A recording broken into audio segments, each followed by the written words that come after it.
The Dover-Calais ferry and the Eurotunnel rail link are the vital arteries of Britain's trade with Europe.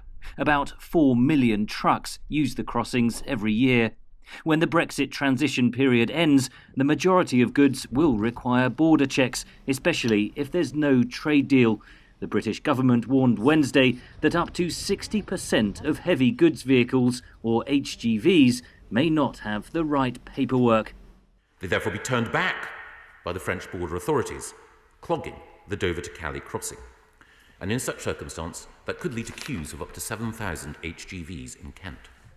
80% of Britain's economy is made up of services. In London, banks and financial services are already prepared for no deal, says report author Jonathan Portes of King's College London's UK in a Changing Europe programme.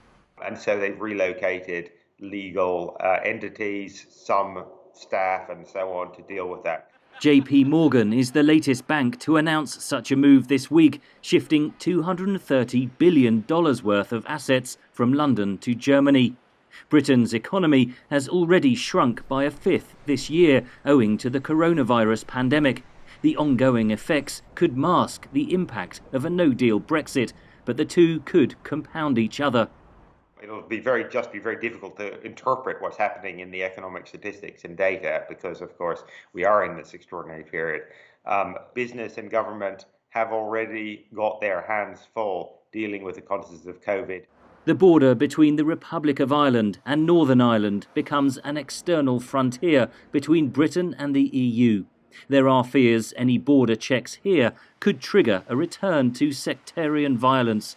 So instead, the withdrawal agreement signed by Britain and the EU last year mandated border checks down the Irish Sea in the event of a no deal. But London has introduced legislation to override that agreement, effectively breaking international law. Dublin has voiced dismay. There's a growing sense that perhaps the UK doesn't want to deal, and that this is more about managing the blame game as the negotiations fail. Britain insists it still wants a deal, but one that guarantees sovereignty. Change requires preparation, but change is what the British people voted for. The EU's chief negotiator, Michel Barnier, visited London Wednesday for informal talks ahead of a 9th round of official negotiations next week.